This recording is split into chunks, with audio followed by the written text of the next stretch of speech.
wong Jawa wis percaya bahwa maga bathanga muhung kabeh bakal dadi bathang. Nek wis dadi bathang bakal dipetekno bumi suci. Artinya kita kembali ke 4 unsur yang menjadi cikal bakal kita ya di saat kapan? Di saat kita di alam Ho atau alam Suwung atau alam Hong.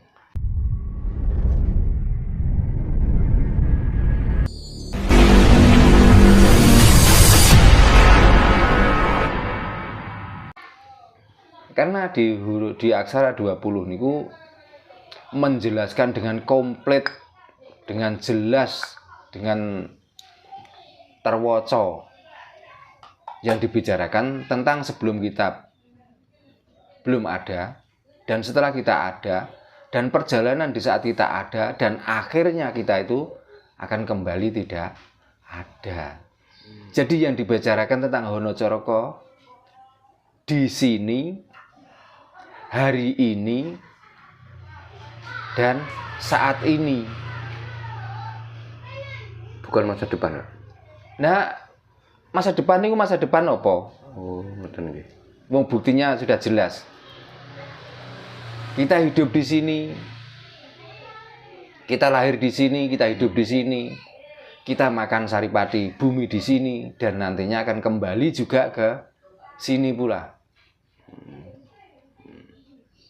Nah, kalau kita membicarakan tentang masa depan, lah kita ngelantur akhirnya. Kita akan membayangkan hal-hal yang semestinya tidak perlu kita bayangkan, sehingga dengan membayangkan itu kita terlena dengan apa yang ada di sini saat ini. Nah, makanya kebanyakan orang-orang yang membicarakan tentang masa yang akan datang lupa dengan masa lalu, sehingga sekarang di sini dan saat ini kelihatannya dia mengabaikan. Betul. Dengan mengabaikan itu kita berbuat baik seolah-olah itu untuk tujuan masa yang akan datang, dan kita menggambarkan dan kita berangan-angan setelah nanti di saat kita itu sudah masuk dalam alam kematian, nanti akan mendapatkan kebahagiaan, kenikmatan yang luar biasa. Nah, itu semua karena perbuatan kita. Berarti kan orang-orang yang memikirkan seperti itu kelihatannya dia tidak mau berbuat baik kalau tidak ada imbalan. Dia tidak akan melakukan sesuatu yang bermanfaat seandainya tidak ada harapan dia akan mendapatkan kenikmatan. Kan itu. Nggih. Nah, padahal di dalam ajaran aksara 20 Hono Coroko Dodo Sawala Padha Jayanya Maga Bathanga itu kan membicarakan tentang kita sebelum ada dan setelah ada dan akan tidak ada itu lo kemana. Karena yang dibicarakan kalau membicarakan tentang kita itu kebanyakan kita itu ya ini yang hidup ini kan seolah-olah seperti itu. Nah, akhirnya karena jasad ini sukanya itu tentang kebahagiaan, tentang nafsu, tentang syahwat dan lain sebagainya. Yang dibicarakannya tentang jasad ini. Akhirnya, maka sampai nanti pun mati pun juga berharap jasad ini mulia dan jasad ini akan mendapatkan kenikmatan. Nah, kenapa kok begitu? Ya karena ketidakpuasan di saat hidup sekarang itu dia tidak terpenuhi semua syahwatnya dan tidak terpenuhi kenikmatannya itu, maka dia berharap lagi nanti setelah mati. Lah ajaran Jawa niku mboten wonten ajaran sing model ngoten niku. Wong tiyang Jawa niku koncine namung setunggal.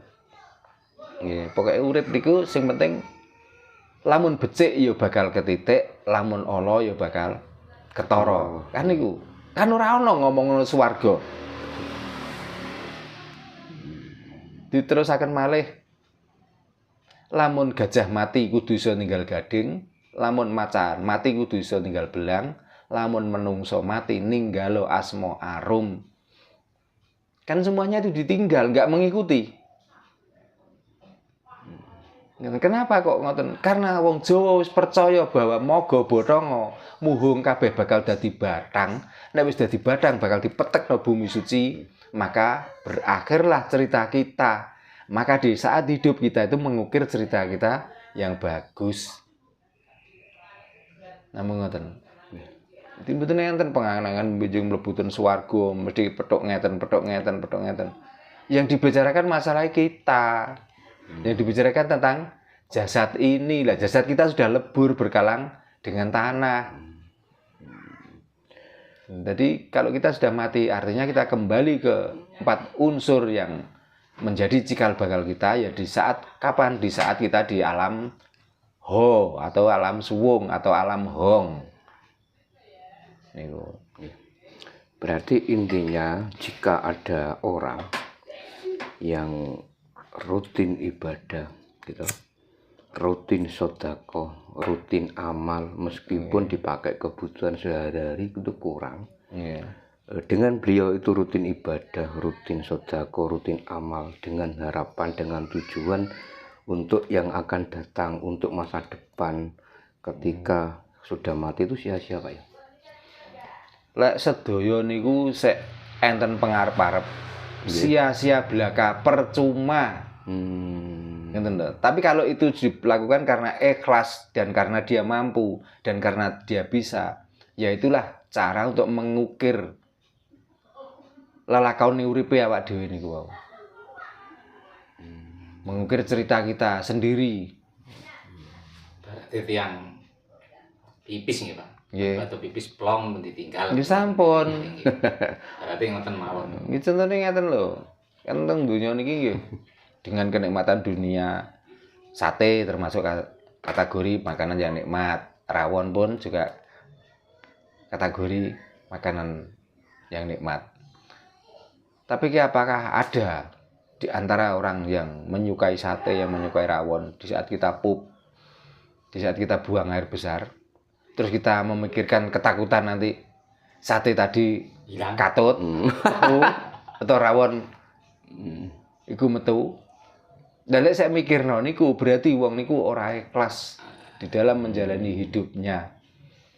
Ngoten lho. Mane kadang-kadang nggih miris merasakan kapitayan yang sifatnya itu sifat dogma. Betul Pak. Iya. Kenapa kita tidak berpikir? Kenapa kita itu kok selalu terpaku pada cerita orang lain yang sebenarnya cerita itu nggak bisa dibuktikan kebenarannya. Karena itu kan cerita per cerita yang disampaikan. Sehingga kadang-kadang menghalangi langkah kita sendiri, kadang-kadang mengukir otak kita itu menjadi orang yang selalu mudah dibodohi. Kan mudah dibodohi nggih. Cuman kan kita tuh selalu diberi harapan dari khayalan itu. Iya.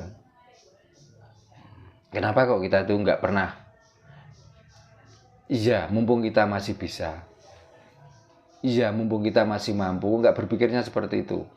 Kenapa kok kita mau? Karena nanti ada imbalan, ada pahala ini, ada kenikmatan ini, ada kebahagiaan ini. Terus seandainya itu semua nggak ada, yang diiming-imingkan itu tadi tentang kebahagiaan, tentang kenikmatan, tentang yang lainnya. Apakah kita itu nggak punya atau jiwa sosial kira-kira tanpa diiming-imingi itu semua? Terus mana letak kita menjadi manungso? Karena manungso tuntutannya ada yang bisa memanunggalake rasa. Masa tanpa diiming-imingi itu terus kira-kira awak dhewe niku terus mau nglakoni apik, ora ono ganjarane, ora ono pahalane wae. Lah apa nglakoni apik? Masa ngoten? Tapi faktanya kehidupan di masyarakat sekarang itu seperti itu Pak. Ya bagi orang-orang yang masih menclek otake. Jadi ini intinya kalau nggak diiming-imingi pahala wis gak ngalah mungkin gelem ngoten ya ini. Ya karena itu loh, karena percaya dengan Tuhan yang dimaksud semu, Tuhan yang dimaksud goib, Tuhan yang dimaksud samar itu loh. Coba kalau orang itu sudah bisa menghilangkan Tuhan yang goib, Tuhan yang samar, Tuhan yang nggak jelas, mungkin kita tanpa diomongin nek ngene iki apik, kita sudah mau melakukan hal yang baik. Tanpa ditakut-takuti dengan neraka, kita mungkin juga segan kok melakukan hal yang buruk. Untuk apa wong ini merugikan orang lain kok? masih kita lakukan. Wong buktine nggih, sing wis diweden-wedeni tentang panasnya api neraka, tentang siksaan kubur dan lain sebagainya. Dan itu bukan orang yang istilah pengalamannya atau ilmunya tipis loh. Ilmunya juga sudah tinggi, dia juga sudah sering menyampaikan hal seperti itu. Tapi kok isek wani nglakoni hal yang merugikan orang lain? Nyatanya kok isek wani dia melakukan kesalahan yang sangat fatal? Coba.